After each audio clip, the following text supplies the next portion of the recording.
이런 와중에 네. 이준석 개혁신당 후보 같은 경우에는 국민의힘과의 단일화 문제에 대해 가지고 저는 대통령 선거에 계속 도전하나요? 자판으로 물어봐요. 자판. 지금 우리 챗GPT에게 물어보고 있는 겁니까 네. 지금? 말로 하려고 네. 물어보고 있어요. 그 답이 나오면 알려주시기를 말씀해 바라면서 주시죠. 네. 네, 이어서 얘기를 해보면은 이준석 후보 같은 경우에는 홍준표, 안철수가 아웃이 되니까 내가 더 이상 이렇게 그 교감할 수 있는 후보가 사라졌다. 그렇죠. 빅텐트는 어려운 게 아닌가 싶다. 이런 의견을 내놨습니다. 이준석 후보 신났죠. 아마 이렇게 가면 내 지지율 한 10% 나올 거야. 야. 그 두 사람께 빠진 게 나한테 그런 온다. 생각을 10%면은 정치 자금 50% 환급되거든요. 그렇습니다. 네. 유세차 안 돌리고 홍보물 안 돌리면은 비용을 한 60% 절감하거든요. 네. 그러면은 적자 안 나고 선거 치를 수 있고 차기 주자로서 가장 먼저 뛰어갈 수 있다. 이렇게 생각한다면 지금 제일 좋은 사람은 이준석 대표 아닌가 이런 생각이 듭니다. 실제 그 홍준표 후보를 지지했던 2030 친구들이 그대로 개혁신당 쪽으로 향하는 경우들이 많다고 하더라고요. 실제로요? 실제로. 네. 네. 그렇게 되겠죠. 여러 뭐 그 사람들에게 매력적인 부분이 있으니까. 그러니까 이번에 의미 있는 득표를 할 수 있다라고도 생각이 네. 드는데 저는 어쨌든 이준석 후보에게도 얘기를 했지만 제일 걱정되는 거는 선거자금이에요. 선거자금. 선거자금 선거자금. 생각 안 할 수가 없어요. 지금 네. 588억을 이번에 쓸 수가 있거든요. 음. 근데 아무리 아껴 써도 한 150억은 들어가거든요. 그러니까 예를 들면 TV 광고 안 하고 네. 그냥 유튜브 본인이 찍어가지고 이제 올리고. 유세차 같은 경우도 원래 253개 지역구당 한 대씩 다 만들거든요. 네. 근데 그것도 그냥 8개, 16개 시도에만 하나씩 아, 좀 도당에만 만들고 크게 돌리고. 네. 아니면 그냥 큰 차 하나 만들어가지고 그냥 그거 안 차고 해도 돼. 된다든가. 그리고 최소한 지금 유권자가 4,500만 명이거든요. 여기에 이제 홍보물 돌려야 될 거 아니에요. 그렇죠. 안 해도 돼. 안 해도 돼? 8P, 12P 해야 되는데 이 A4 용지 한 장이 얼마냐면요. 제일 싼 게 7원이에요. 7원. 7원. 장당 7원. 한 장 7원이란 네. 말이야. 근데 한 페이지짜리로 선거목을 만들어 앞뒤로 해가지고 컬러 네. 들어가야 되잖아요. 그것만 해도 그러면은 인쇄 비용하고 그러면은 한 장당 100원은 들어갈 거란 말이에요. 그런 거 4,500만 개 만들어 봐봐. 그것만 해도 45억 정도 되는 거 아니야? 야. 그러니까 이게 장난이 돈이 어마어마하게 아니네. 예. 그러면은 장소영님 보시기에는 이준석 후보가 결국은 그 돈 문제에 부닥치게 되면은 만약 나의 지지율이 10%를 못 넘는다. 합리적 결정이라고 한다면 안 나와야 맞는 거잖아요. 근데 선거 자금 같은 경우는 이제 그 모금을 할 수가 있으니까 아 펀딩을 해서 그 돈을 네. 채운다. 네, 후원금? 후원금 모금을 네. 할 수가 네. 있으니까. 후원금으로 하는 거기 때문에 국고 보조를 일부 이제 근데 어떻게 보면, 보통은 네. 이제 펀딩 조성을 할 때 모금을 하면은 나중에 우리가 한 50일 안에 1% 이자를 붙여가지고 돌려줍니다라고. 맞아 맞아 그게 맞아. 이제 네. 펀딩. 네. 558억 정도를 모으게 되는데 그런 이자 없이 그냥 후원금만 모으는 거지. 돌려준다라는 돌려준다는 얘기 얘기 안 없이. 하고 후원해 주세요. 그런데 이제 저렇게 군소정당 후보가 100억을 모금한다는 것은 불가능하거든요. 현실적으로 전 출마할 거라고 봐요. 출마할 거라고 보십니까? 왜냐면은 이 출마가 주는 미래에 대한 달콤한 그림들이 너무 좋거든요. 야. 3인. 그러니까요. 네. 다음 차차기 준비하는 사람들은 단 한 사람도 1%도 없잖아. 그렇죠. 나는 출마하면 10%를 가지고 시작하는. 그리고 또 하나는 있죠. 또 내년도 지방선거 있잖아요. 맞아요. 네. 개혁신당 같은 경우에 이번에 지역 조직을 좀 만들어 놓으면 내년 지방선거 때 국민의힘의 중도 보수 우파 거기 지지를 좀 받아서 뭐 기초단체장이라든지 기초의원 또 당선자 낼 수 있으니까 그러니까요. 무조건 출마하겠죠. 속보가 하나 나왔습니다. 네, 어떤 거죠? 지금 이낙연 전 총리의 측근 남평호 사무총장 네. 있잖아요.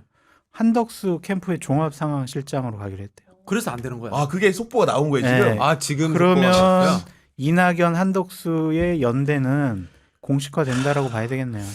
이게 그쵸? 정치가 그렇게 하는 겁니까? 아니, 왜? 근데 진짜 그래서 안 되는 거야. 아니, 제가 누가 안 되는 거야? 한덕수가 안 돼, 한덕수가 이낙연이 안 안 돼. 둘도 안 돼야지. 아니 근데 저는 네. 이렇습니다. 개인적으로 어떤 생각이 드냐면은 그러니까 우리 경륜 있는 분들의 지혜를 빌려야 되는 건 맞는데 지금 보면 김문수랑 이제 한덕수 연대한다 그러죠. 거기 이낙연까지 오면은 이게 죄송한 표현이지만은 노인정 연대 아닙니까? 이게 좀 보기에는. 아니 이재명 대표는 네. 권오울, 이인기 뭐 이런 사람 영입하는 거는 뭐 외연확장이고 어. 지금 뭐 한덕수가 민주 진보 진영에 있는 분 데리고 가면 노인정이고 이거는 편파적인 거 그렇게 아닙니까? 생각할 수도 있네요. 예. 그 너무하는 거 생각 아닙니까? 못했네요. SKT 편들고 민주당 편들고 라는 말씀을 드리고 싶고요. 저는 개인적으로 이낙연 총리 제가 상당히 별로 안 좋아하잖아요. 네. 그분은 대구에서 출마하셨으면 국민의힘 했을 거예요. 원래 정치적 성향이 권력지향적이구나. 네. 엘리트 권력지향적이고 음. 한국의 지역주의 정치 때문에 양쪽으로 갈라져서 민주당 택했지 네. 민주당 성향 원래 아닌 분이에요. 아니 그것도 그렇고 저는 이낙연 그 전 의원 같은 경우에도 굉장히 멘탈 갑이지만 정말 우리 윤석열만한 멘탈 갑은 없다. 최근에 보도가 나왔는데 네. 경남 성남시에 있는 한 보리밥집에서 밥 먹다 포착이 됐다는데 집에서. 저는 탄핵당하고 창피해서 돌아다닐 적 없을 것 같은데 버젓이 잘 돌아다닙니다 지금. 내려놨나 보다. 내려놓은 거예요. 네. 보리밥 진짜 좋아하는구나라는 생각. 보리밥에 관심이 많더라고요. 예. 그 옆에서 어떤 아주머니 두 분이 밥 먹다가 세 분이구나. 이렇게 쳐다보는데 얼마나 신기했겠어요. 저 사람이 진짜 저 사람인가 긴가민가. 그리고 희대의 거짓말도 했더만 보니까. 맞아. 나 술 안 먹는다. 낮에는 술을 안 먹는다고 했다는 건데, 아니 그러니까 이제 그 식당에 있는 관계자들 관련된 전원인데, 네. 당시 이제 식당 안 손님들은 특별한 반응을 보이지 않았으며 윤석열 방문 이번 처음이었다. 아울러 혹시 술을 드시는지 물었는데 낮에는 술을 안 먹는다고 답했다고 저는 했다는데 낮술은 안 먹습니다. 입만 열면 예. 하여간 진짜 또 궁금한 게 저 식당은 앞으로 잘 될까 잘 안 될까? 윤석열이 왔다 간 집이라고 해서 사람들이 찾아갈까 아니면 윤석열이 왔다 간 집이기 때문에 난 가기 싫어 이럴까? 그거 아니, 근데 궁금해요. 기분은 안 저는 갈것 좋은데 같아요. 맛으로는 와 지금 이 상황에 보리밥을 먹으러 와 궁금한데 맛은 궁금한데 약간 진짜 이런- 맛있는 모양이야. 진짜 이런 상황이다 맛있나 보니까. 봐. 근데 그런 이런 느낌. 느낌이 들어요. 윤석열이라는 사람은 인생을 하루살이처럼 생각한다. 하루살이처럼. 하루살이처럼 오늘 하루 즐거우면 그만이다. 내일 내가 감옥을 가든 역사의 어떤 페이지에 오점으로 남기든 진짜 그 말이 딱 정답이다. 그런 거에 대해서 네. 관심이 없는 사람이다. 그리고 또 한편으로 생각하면요. 그냥 뭐 서울중앙지검장도 과하고 향판, 향금 있지 않습니까? 그러니까 지역에서 어디 뭐 그냥, 양평 네. 양평지청에 그냥 민원청탁이나 받아주고 대충 접대받으면서 낮술 먹고 살았더라면은 그 인생이 차라리 그 사람한테 어울리지 않았을까 이런 생각이 들어요. 아니 근데 하루살이 윤석열 왜 그런 사람을 키워줘가지고 네. 왜 보수파 진영을 쑥대밭 만들었어요? 네 그렇기 때문에 반성을 함께 수반해야 네? 됩니다. 예. 원장님. 제가 반성해야 되나? 반성하셔야죠. 윤석열 안 좋아해서. 아니 근데 문재인 정권에서 그렇게 하루살이 윤석열도 오늘 하루는 굉장히 괴로웠을 가능성이 높은 게 네. 친정인 검찰이 그것도 본인의 아크로비스타 사저에 들어와서 압수수색. 압수수색을 했고 네. 속보에 따르면 김건희 수행비서 2명의 자택도 압수수색을 했다고 합니다. 지금까지 사실은 그 관저 압색도 여러 이유로 제대로 안 됐는데 그렇죠. 밖에 나오자마자 보란 듯이 집을 턴 거거든요. 검찰 대단하다는 생각이 네. 듭니다. 하여튼 이렇게 갑자기 저렇게 돌변하고 정치하는 거죠. 네, 참 근데 대단한- 핸드폰을 안 들었잖아요. 모르니다 이제. 핸드폰을 아마도 압수 결과를 그런데 봐야 안 알 것 들었냐가 저는 같은데. 진짜로 보는데 두 가지 측면이 떠봐요. 첫 번째는 혹시나 음.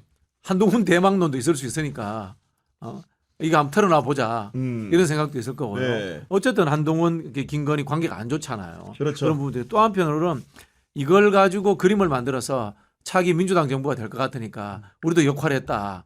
이런 기여를, 하나의, 카드 좀 네, 가지고 기여를 있자. 많이 했네. 공신첩에 이름 한 자 올려보자. 그래서 너무 늦긴 검찰 했죠. 조직을 네. 살려보자. 이런 하나의 잔수라도 있다고 보는데 저는 윤석열은 모르겠지만 대선 전에 김건희는 포토라인에 설 것 같아요.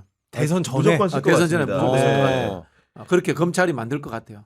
그리고 이게 보면은 그 남부지검에 두 건이 있어요. 남부지검에 이제 건진법사 관련된 건이 있고, 그러니까 금융 관련된 그 금융위원회에서 보냈던 쉽게 얘기해서 삼부토건 관련된 주가 조작 의혹이 있잖아요. 그게 가 있는 거고, 중앙지검에는 기존에 있었던 명태균 사건과 고검에는 도이치모터 주가 조작이 있는데 어떻게 보면은 검찰정들 사이에서도 여러 가지 기관간 경쟁이 알게 모르게 좀 있어 보입니다. 이게 보면은. 네. 대략 한 10가지 범죄 혐의를 조사하고 있다. 음. 지금 여러 가지로 소환 조사라든지 압수수색 하려고 하고 있다. 뭐 그런 보도가 나오고 있더라고요. 네. 그 이제 시작 같아 이제 스타트를 끊었다. 스타트 이제. 끊었다 이제 첫 방에 네. 보여줬으니까. 네. 네. 그래서 이제 경쟁적으로 다른 이제 직원 중앙지검도 와 이제. 그래 맞아 경쟁적으로 할 것 같아요. 스타트 지금은 끊으니까 네. 이제 계속. 고삐가 풀렸어 이제. 그러니까 권력을 갖고 있을 때 진짜 그렇지. 자기의 사적 이익 취하지 않고 음. 국민을 위한 봉사자리라고 생각하면서 사심 없이 권력을 향유하고 정말 대통령 되기 전에 했던 약속들 정말 최고의 전문가들을 진영에 가리지 않고 모셔다 쓰겠다고 했잖아요. 맞아요. 그렇게 네. 약속 지켰으면은 지금 저렇게 험한 꼴 안 당했을 텐데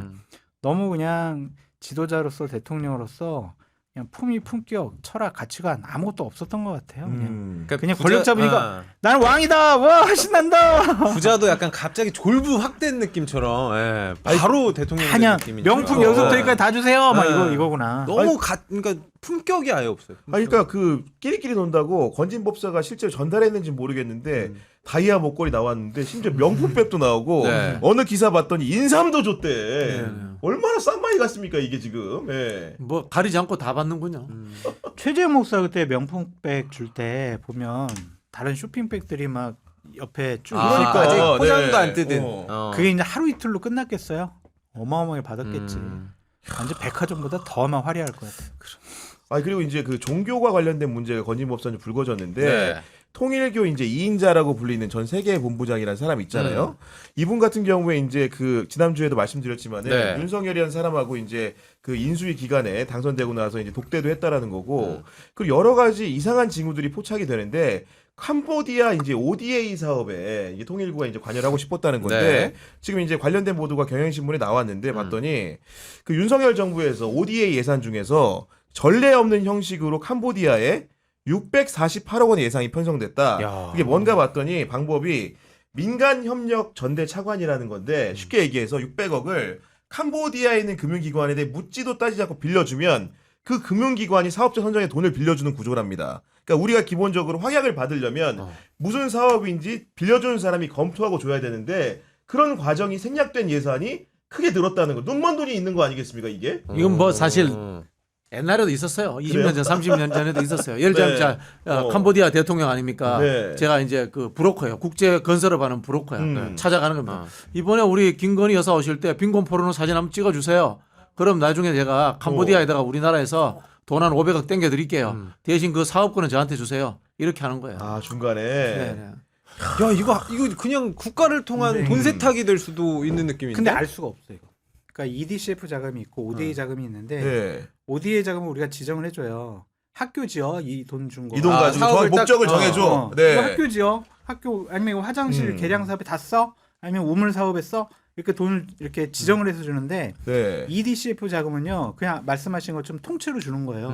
그러니까 그 정부가 알아서 다 쓰는 거야. 그러니까 어디에 뭘 썼는지 확인할 수가 없어. 야. 그러니까 지금 문제되는 자금이 ODA 자금 중에 EDCF 자금이거든요. 아, 그런 계정. 네. 그러면은 캄보디아한테 자료 요구를 해가지고 너들 이 자금 어떻게 썼어? 라고 그쪽에서 밝혀야 되는데 이게 안 밝혀지면은 당연히 한국인 사업자 이름이 나올 리도 없고 그 사업에도. 그렇죠. 예. 이런 건 당연히 많아요. 바지로 했을 테니까 그죠. 저 옛날에 네. 이거 사기도 당해봤어요. 그래요? 인도네시아 랑뽕주 주지사한테 사기도 당해봤어요.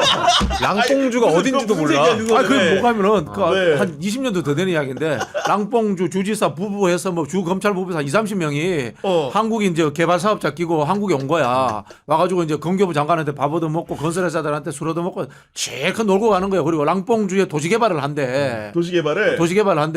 그러고 일본을 가더라고. 네. 일본 가서 또 그렇게 얻어 먹은 거야. 실제 주지사야. 그러니까 접대는 실컷 받고. 실컷 받고 놀러 네. 다니고 그렇게 하는데 개발 사업이 없어. ODA 자금 안 주면 개발 사업 못 한대. 우리 보고 ODA 자금 받아오라는 거야.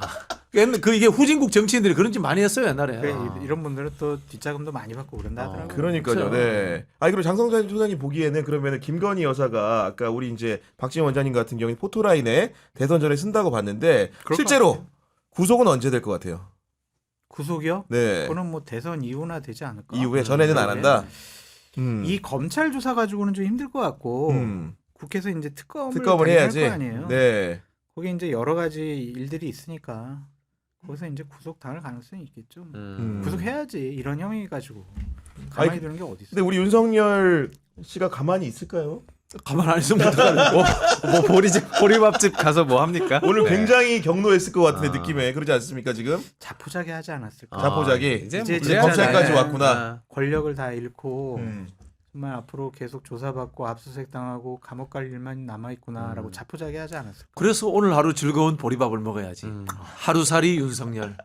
두 분 마지막 한동훈이 올라갑니까? 최종 1인 한동훈이 올라갑니까? 김문수가 김문수가 올라갑니까? 올라가죠. 김문수? 네. 네. 근데 한동훈 저는 이 뒷심이 좀 강하다고 생각을 해서 저게 그냥 당원을 빼고 그냥 일반 국민으로 하게 되면 한동훈이 올라갈 가능성이 많은데 네. 지금 저게 대선 후보를 만들기 위한 작업이 아니라 네. 대선 이후에 당권을 당권. 먹기 위한 작업에 맞아. 예. 의원들이 사활이 걸려 있어요. 이번에 제대로 붙는 거구나. 네. 예. 그래가지고 의원들이 집중적으로 당원들에게 캠페인을 한다고 하더라고요. 그렇기 때문에 김문수 후보가 될 가능성이 많지 않을까. 야. 아 근데 한동훈 라이브 방송 보신 적 있어요? 안 봅니다. 한동훈 라이브 보신 적 있어요? 예. 새우깡 그거 누구 먹고. 아이디어예요 도대체? 본인이 되게 궁금하던데. 좋아한다고 예. 하던데. 아니 본인도 좋아하는데 기획자는 있을 거 아니에요. 예. 안 물어봤어요. 그리고 그런 왜냐면 거 조회수도 싫어요. 잘 나오고. 아니 뭐 예. 저번에 보니까 뭐 커피 한잔 하실까요? 아니 무슨 왕릉 옆에서 이렇게 저는 이렇게 사색하는 걸 좋아해요. 막 이러면서 뜬금없이 앉아. 그러니까 어떤 홍보 기획사가 붙어 있겠지. 아 왜냐면 SNL 나가서도 사실은 굉장히 우스꽝스럽게 보일 수 있지만 정신 하더라고. 정성호 근데 그런 씨하고. 모습을 사실 사람들이 원하는 거거든. 그분한테는. 네. 그런 거 좀 원하지 마요. 그 정치가 자꾸 이벤트화되고 저질화되는 거야. 네. 토론하고 공부하는 걸 원해야지 진짜. 이재명 대표님도 출마 선언 때 베이지색 니트 입으시고 아 이러시면서 했는데 이미지가 주냐, 내용이 주냐라는 차이는 있죠. 알겠습니다. 저는 네. 김문수가 되는 게 맞다고 봐요. 왜요? 왜냐면- 망하라고? 예? 망하라고? 그래가지고 망하라고? 떴으니까 그래야지. 김문수 극우도 사상 철학이야. 음. 극우조차도 철학인데 저는 한덕수나 이 한동훈 이런 사람은 철학이나 나는 누구를 위해서 왜 정치하는가가 자기 스스로도 찾아내지 못하는 사람들. 그냥 출세주의자, 기회주의자예요. 알겠습니다.